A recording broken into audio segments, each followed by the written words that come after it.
We should know more about the past than we do about the future, but in many ways, we don't.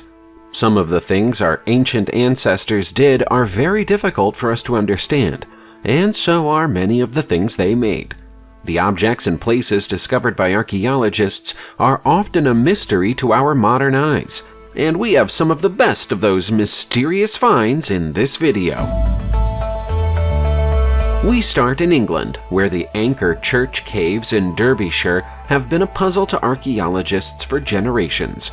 It's obvious someone carved the rocks here and made themselves a home, but the question of who has always been a mystery, until a new theory emerged in July 2021.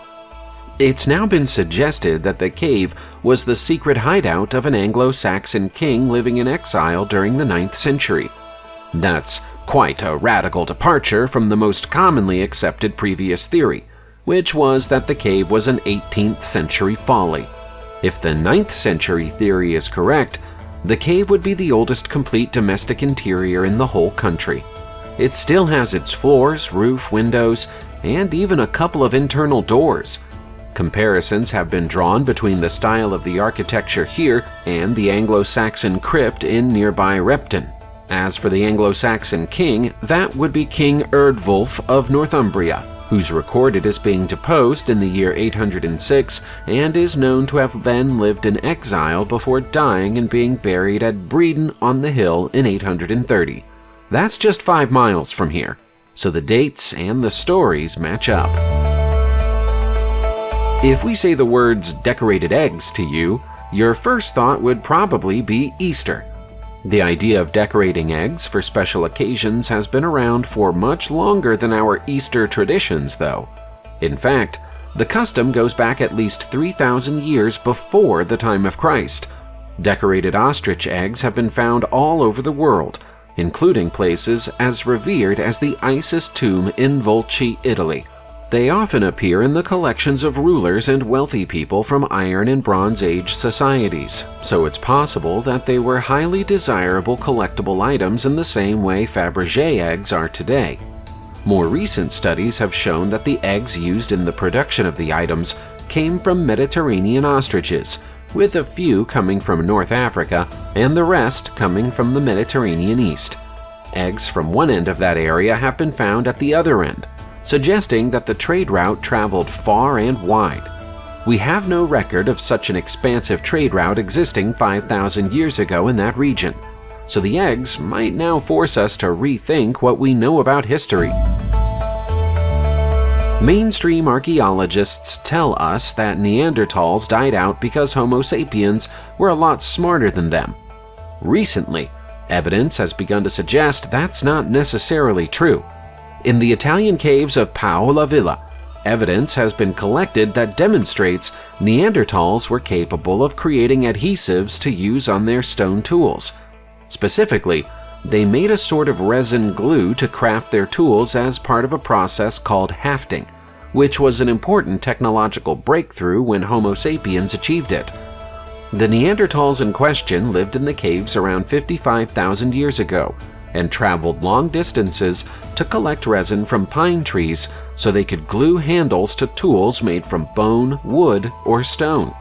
In some cases, the resin was mixed with beeswax.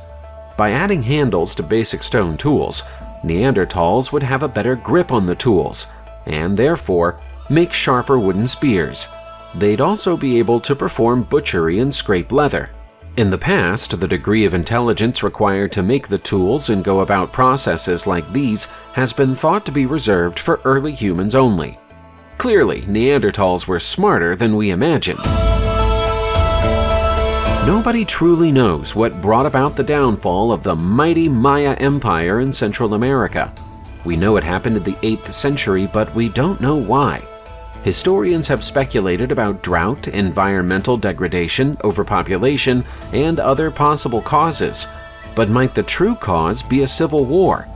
We ask because of a collection of so-called trophy skulls that have been found in recent years throughout Mexico, Belize, and Honduras.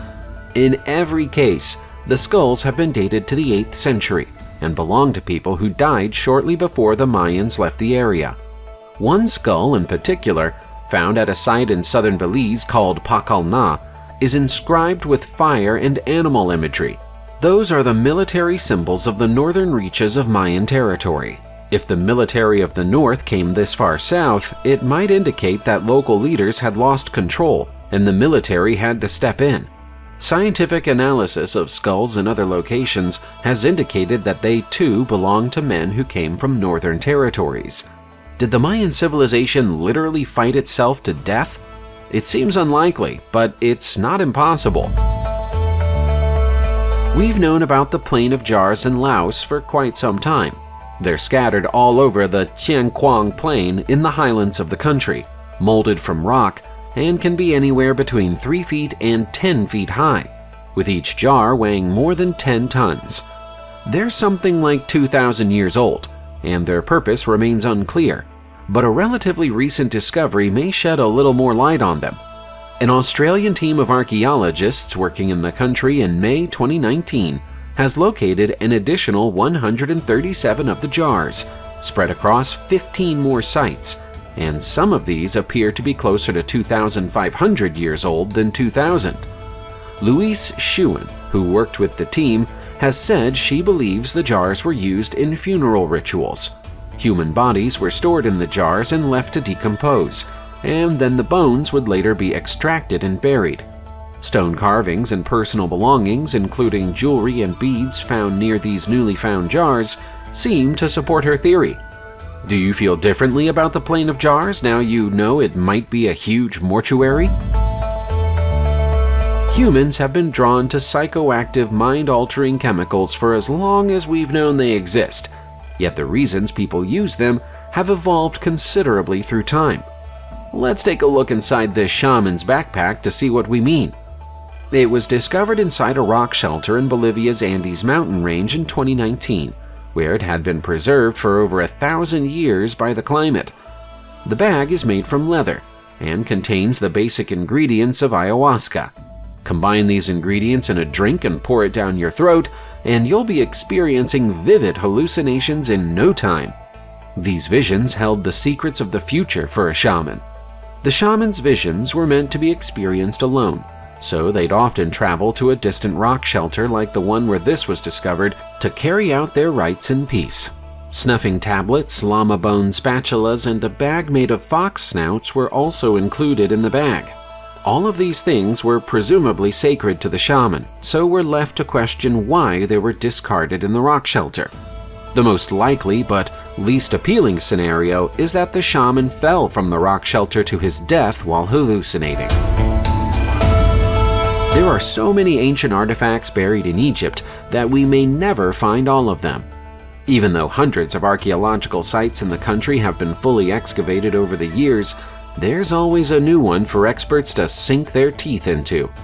A sarcophagus that turned up at a construction site in Alexandria in July 2018 is a great example. The 2,300-year-old black sarcophagus dates back to the Ptolemaic period and was found 16 feet below ground level by workers from the Supreme Council of Antiquities in Sidi Gabr as they built new offices in the area. The coffin is still sealed, but the heavily weathered bust found alongside it might have provided a clue as to who the occupant might be if it were in better condition. Sadly, time and nature have eroded the bust very badly. Only wealthy people from that era would have been buried in such a heavy black granite sarcophagus. So, when the 15-ton lid of the casket is finally lifted away, we may find that it contains the remains of a long-lost leader. Perhaps even Alexander the Great. Don't hold your breath waiting to find out, though.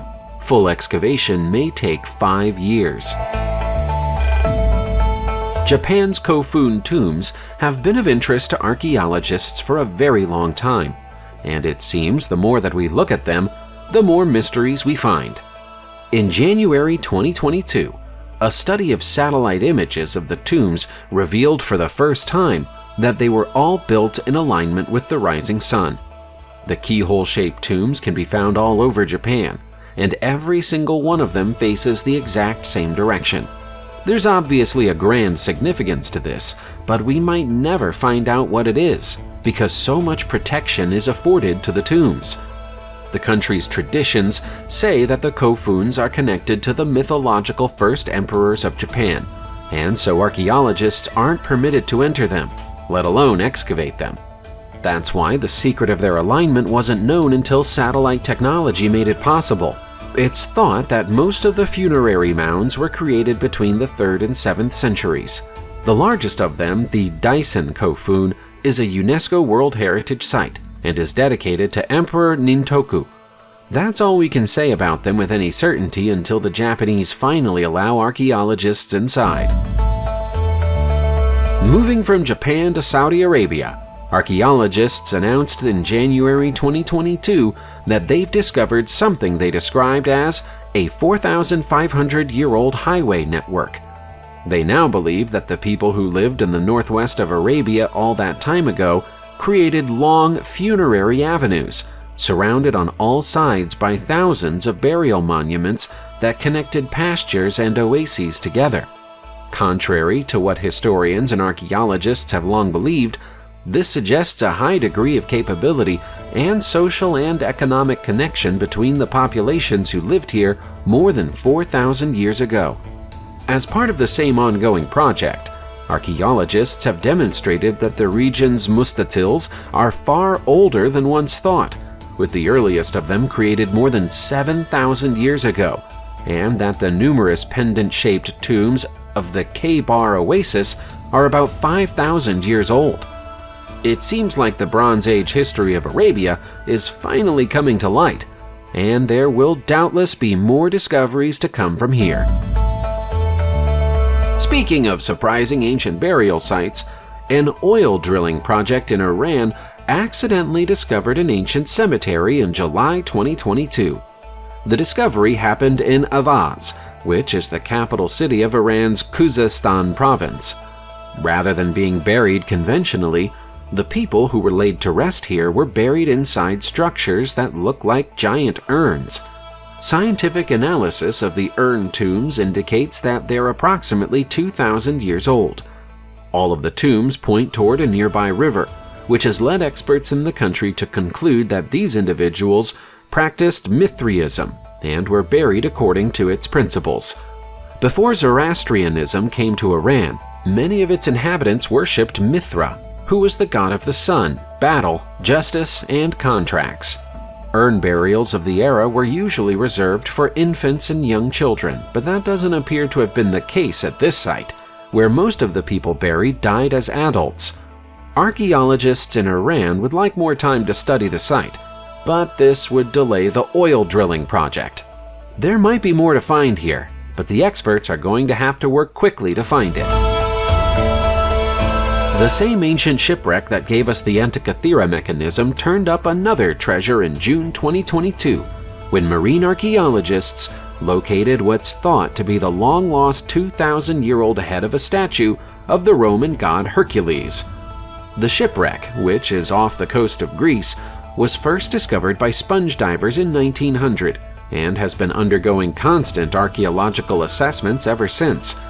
It's thought to have been in its current position since around the year 60 BCE. The marble head has been overlooked until now because it's in such poor condition that it was thought to be a misshapen rock. It was only possible to identify it as a head after divers also found the statue's plinth, complete with the lower parts of its legs. The head isn't the only remarkable discovery to happen at the dive site recently.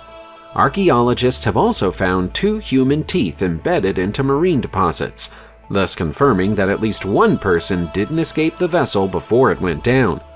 Historians think the 130-foot-long vessel was on its way to Rome from somewhere in the eastern Mediterranean when it sank during a storm, but hope to learn more from these new discoveries. Our next recent discovery might prove to be the most significant archaeological find of the decade. It's an entire underground city that was found in Turkey in April 2022, and the archaeologists at the scene believe it might be the largest of its kind in the world. Excavating this long-lost city is going to be a slow and challenging process. Thus far, only 3% of the city is thought to have been dug up, with new tunnels, rooms, passageways, and artifacts discovered every day. The city had somehow evaded attention until now, despite being in the middle of Mardin in Midyat, which is an area already well known to archaeologists and also a UNESCO World Heritage Site. Archaeologists have tentatively named the city Matiate, which translates as City of Caves. They think it was created around 1,900 years ago, possibly as a place for people to hide or escape to. Christianity wasn't an official religion during the 2nd century, so followers of the Christian faith had to stay hidden to avoid persecution from Rome. It's possible that up to 70,000 people lived down here in the darkness during Matiate's peak years. Subscribe to the channel, turn on the notification bell, and enjoy watching new videos on my channel. Thanks for watching, and see you soon!